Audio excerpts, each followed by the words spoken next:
Before we dive in, here's some real talk. If you're a leader, entrepreneur, or builder of anything, there's a whole stash of free tools waiting for you at papernapkinwisdom.com. We're talking mindset, strategy, clarity, no catch. Just ask. You can even hit the link in bio and grab what you need to move forward faster. Welcome to Paper Napkin Wisdom, where we share pearls of wisdom shared by some of the world's top entrepreneurs, leaders, and difference makers. Here's your host, Govind Jayaraman. Hi, I'm Govind Jayaraman, and this is Paper Napkin Wisdom, episode 295. Today, we're going to do something a little bit different. As we march toward our 300th episode, we're opening the archives and releasing conversations that were recorded but never released. This one takes us back to 2017, and yet it feels like it was meant for now. My guest is Adam Hudson, entrepreneur, investor, and mentor who has spent decades helping founders create real freedom through business. He's built and sold multiple companies, mentored countless leaders, and consistently challenged the assumption that entrepreneurship is about chasing money. In this episode, Adam shares a napkin that distills years of hard-won lessons into one sharp reminder about what business is actually for. Listening to him, you'll find yourself asking, am I building something that frees me or something that owns me? Am I focused on chasing revenue or creating real value?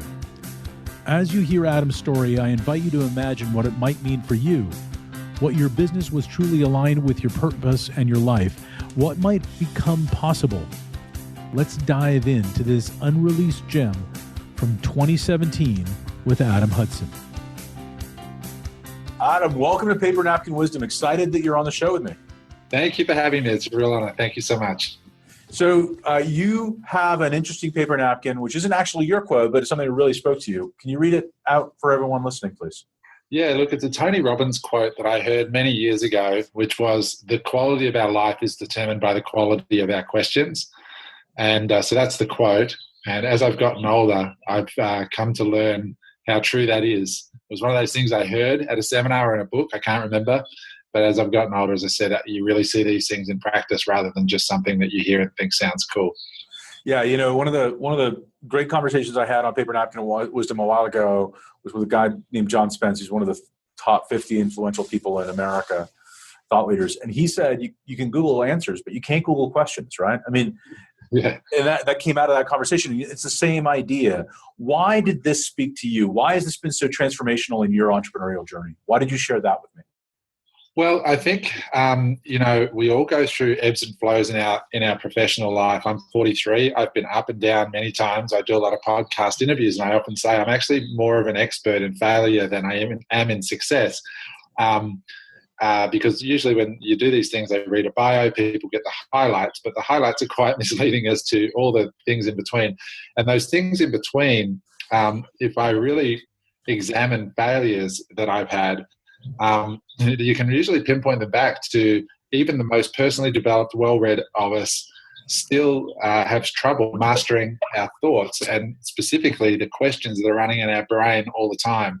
Because they say that 80% of our thoughts are repeats, things that we just think habitually and patterns, and a lot of those thoughts are questions. And I think the real power of it is that questions direct our focus. Our brains are very efficient at finding answers to questions, and our focus usually determines our action, and then, of course, our actions determine our outcome. So it's really at the epicenter of results, I think, is those questions that we're asking either consciously or unconsciously.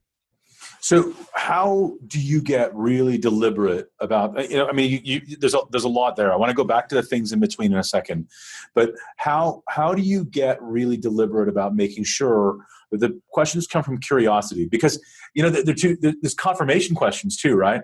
Right. They're the leading questions that we tend to ask the people around us just to make ourselves feel good about the perspective in which we come into things. And that's not what you're talking about, right?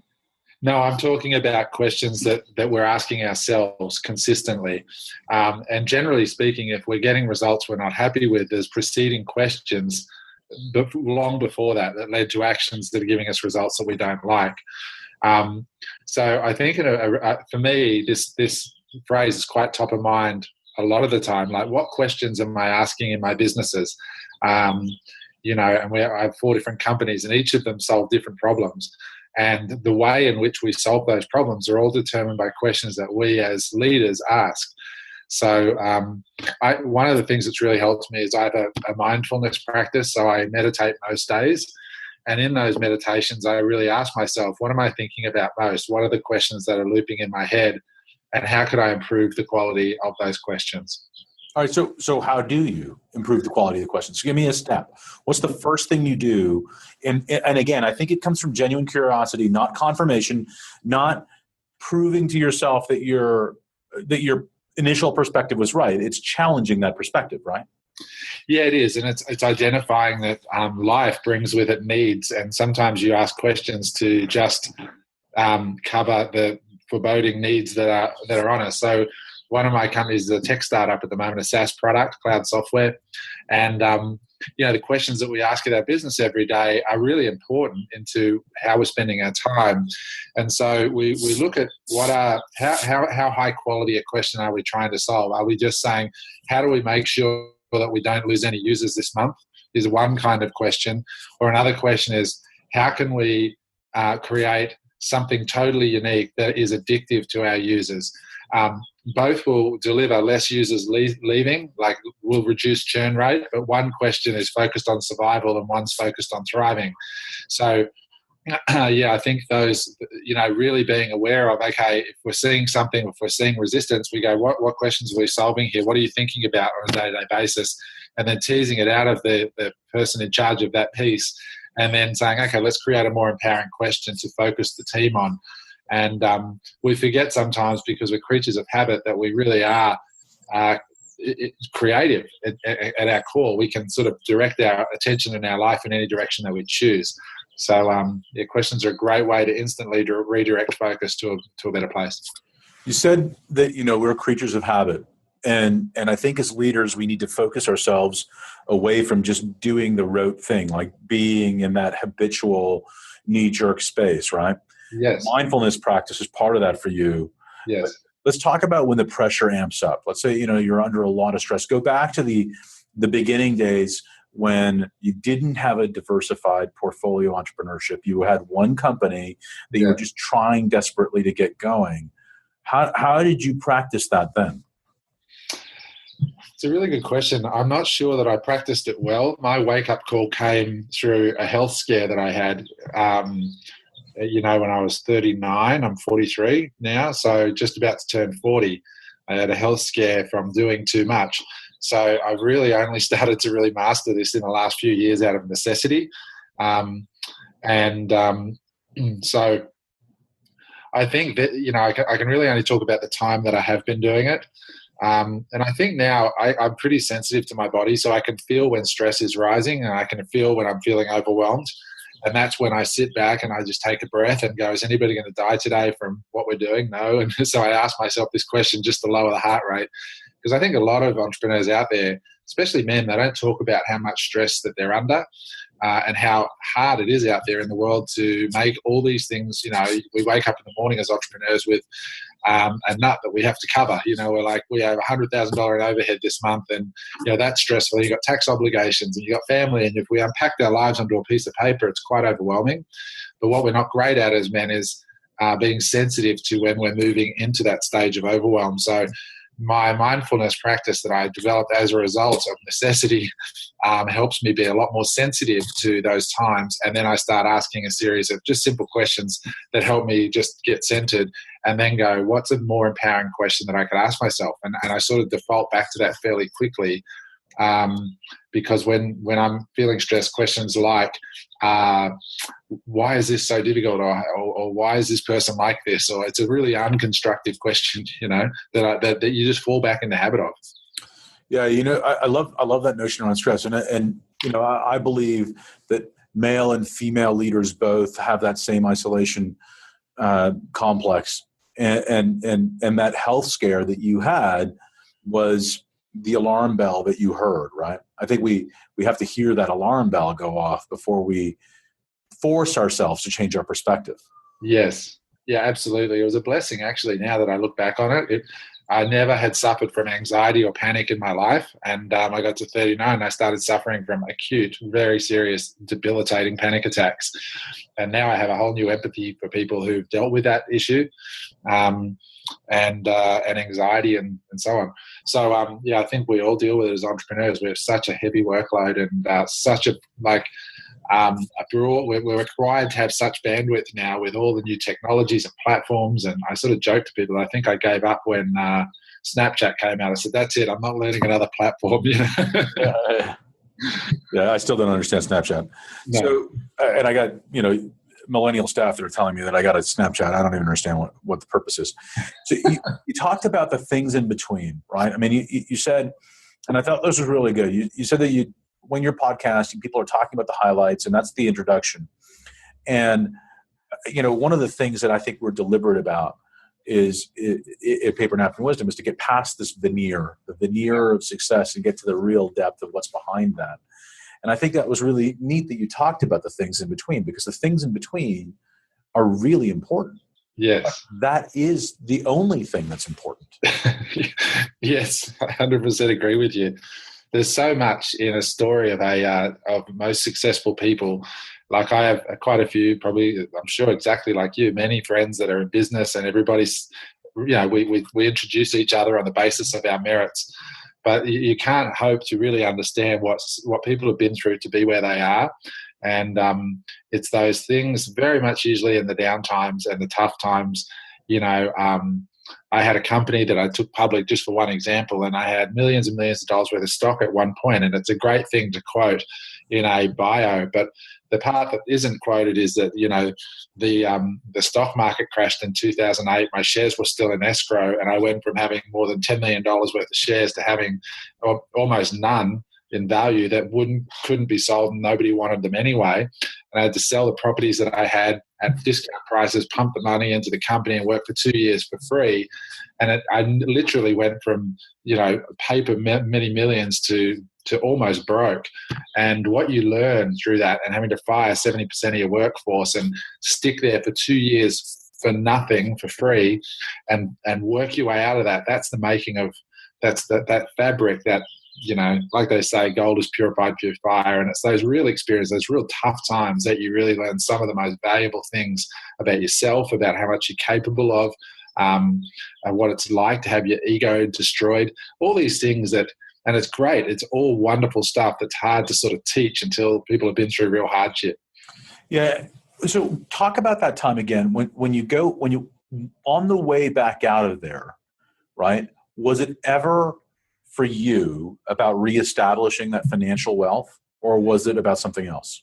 Well, first of all, it was about maintaining reputation. When you take a company public, no matter how big or small it is, you take investors' money, there's an obligation to ensure those investors don't lose their money. You have to do, in my opinion, whatever you can to preserve their investment in you.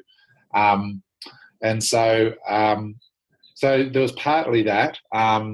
It wasn't really there about rebuilding the wealth. That was pretty much off the table. I just wanted to save the company and restore it back to not being a failure on my resume, because it's not great to have that, which we managed to do, and I later exited, and the company was saved.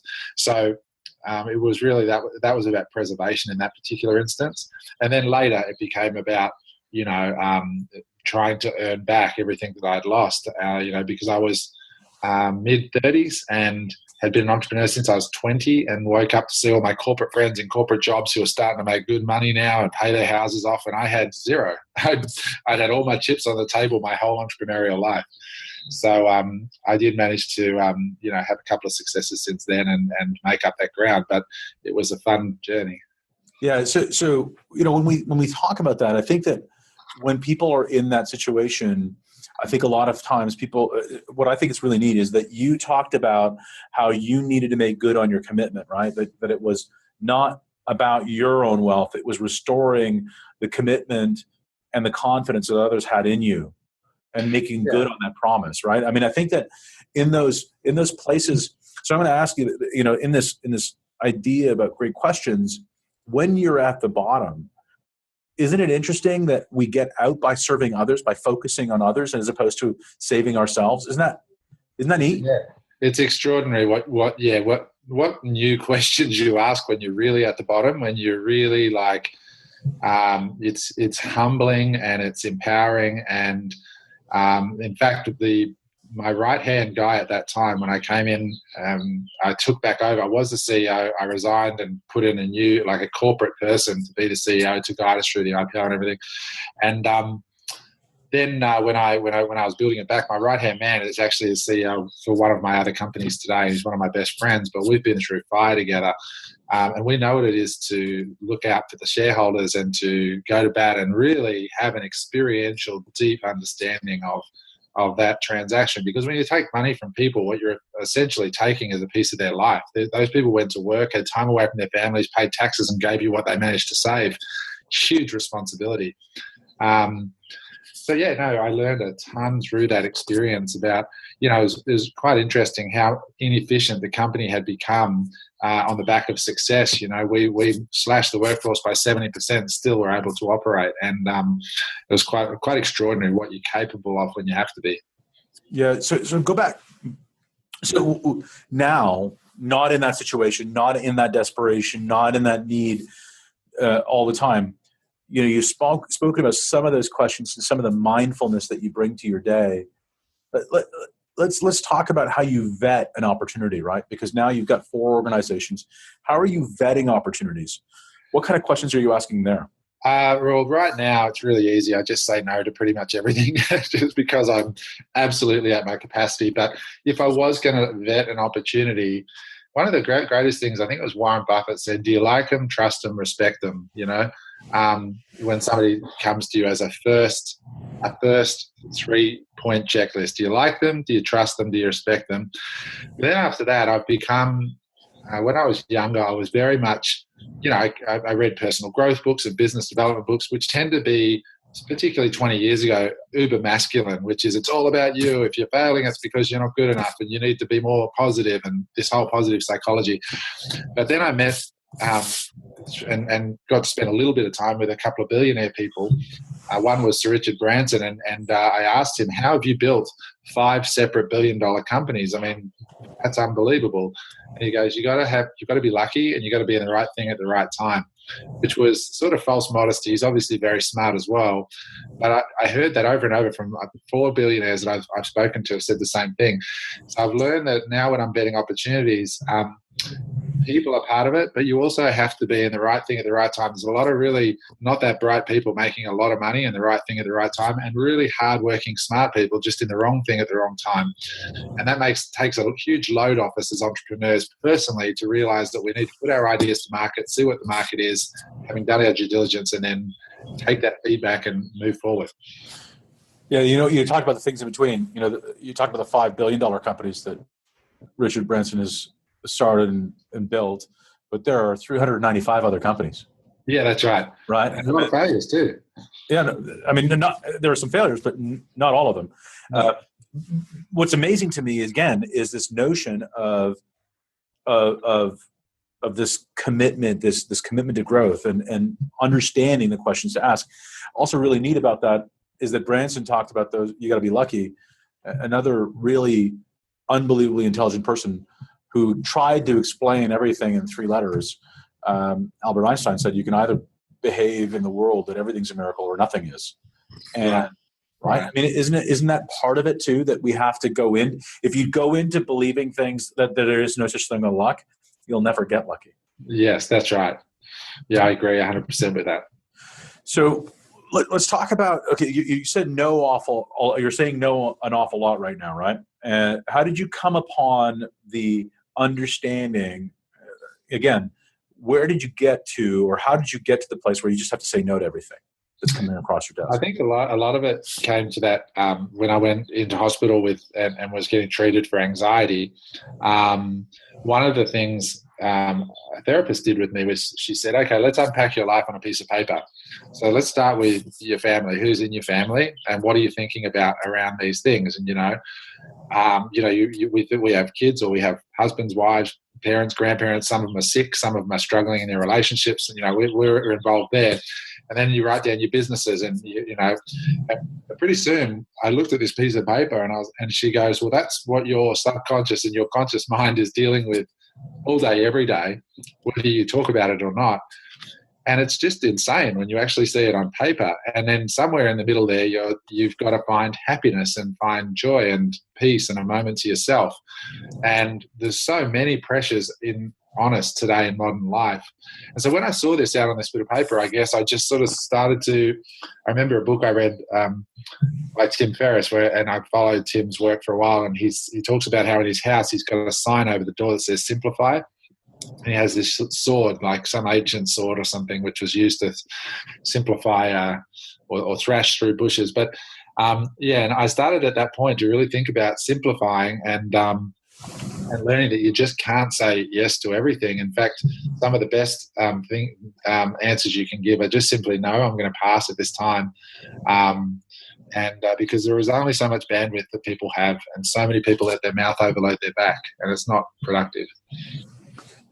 What else are you doing to simplify your life? I mean, to me, simplicity was my theme for last year, that I was looking to find simplicity. And if things were making it more complicated, I was saying no. If things that made it more simple, then I'd be more interested in pursuing that option. So talk about simplicity for you. How does that play out in other areas? It's sort of a roundabout answer, but it starts with when you have a mindfulness practice, a big part of that is focusing on what you have and gratitude for the most basic things. And when I went to Bali for 2 months, when I was going through that healing process, I call him my happiness mentor, but I basically spent a couple of months with this guy on this little island, and we meditated yoga, and he talked to me about this stuff. And I learned I just relearned how to be grateful for the most simple things in life, like breathing, the fact I can see. And in the West, we get so caught up and so stimulated by things we don't have. We don't have that Rolls Royce, or we don't have this thing and that thing, and it's just at us all day, every day, on every social channel, TV, wherever we turn, we're being told and sold on what we don't have. So when you actually get back in touch with the basics of gratitude, like I'm healthy, which I do pretty much every day. I count my blessings. All of a sudden, you feel less inclined to go after the things. And I made some rules in my life. I don't have any debt, for example. If I can't afford to buy something, I won't buy it. So that went for my own home that I own. I just would rent until I could pay for it with a check. And because I asked that question, how do I make enough money to buy this apartment in this location and so on with a check or house, whatever? And so my brain set about doing that. So I asked different questions that would reduce stress in my life. And I just started asking questions about, do I really need this? Is this something that's going to make a big difference to my life? And so often we complicate our lives, and so many entrepreneurs forget about why they actually started in the thing that they're in.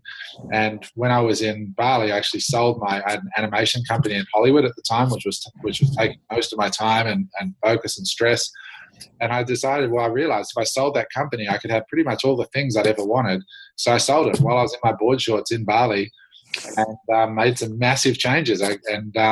Changed where I lived, changed the amount of days a week that I was willing to work, and just reprioritized my life when I finally go, what am I doing? And I just got back in touch because I created space with what I actually truly wanted and why I was here doing what I was doing.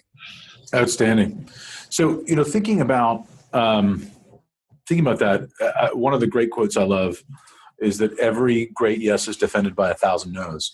And, you said that one of the things that you wanted to do is defend your time, right? And there was only a certain number of days a week that you were prepared to work, and that required you to make some big changes. You wanted to say yes to that, and that required some big changes. Did you ever believe that it was not possible for you to achieve the things that you've done? Oh, definitely. Yeah, I had all sorts of stories running in my head, like we all do, of that are planted by ourselves or somebody else that that it's not possible to do X, and then you stumble across somebody who's not only doing X, but they're doing Y and Z as well, and they're doing it in half the time and twice as well as you ever thought. So, yeah, I definitely used to think that, and now I sort of think that, again, coming back to the napkin, so much of what we want to achieve in life, there are people waking up in the morning saying, how can I pay my bills? That's their financial question. And then there's other people that are like, how can I make $1 million a year working 3 days a week doing something I love that enables me to live anywhere in the world? And there are people waking up asking that question and experiencing that result. So it really is just a question of the question. Yeah. Do you set a question for the day every day? No, I don't. But I do. I do. I got a book. I met at Yannick. I know you know Yannick Silver. I was at Yannick's conference, and I went to dinner with Kimball Musk, which is Elon's brother. And I sat next to a guy called Craig Ballantyne, who wrote a fantastic book called The Perfect Day. And in that book, he talks about this concept of guiding documents, which is he has a set of like 5 or 6 documents. One of them's some of Yannick's work. And each day at midday, he sits down for 15 minutes and he just reviews those guiding documents. One's his 5-year vision for his life. The next one's, the mantra of an evolved enterprise. And he just reads them every day to focus his brain on the outcome where he's heading. And I've just started doing that, and I found it really powerful because we just don't do that enough. We don't check in with our own vision often enough. And if you do it daily, it's just remarkable. And the other thing Craig teaches is first thing in the morning for the first 30 minutes, focus on and work on the number one most important thing in your life. And most people don't even know what the number one most important thing is in their life is, let alone work on it. And he challenged me to do that when he gave me the book. And he said, if you do this 30 minutes a day for 2 months, you can write a 250-page book.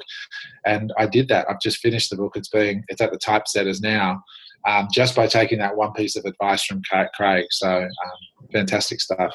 It's amazing. It's amazing. Well, Adam, I'm thrilled you chose to join me today on Paper Napkin Wisdom.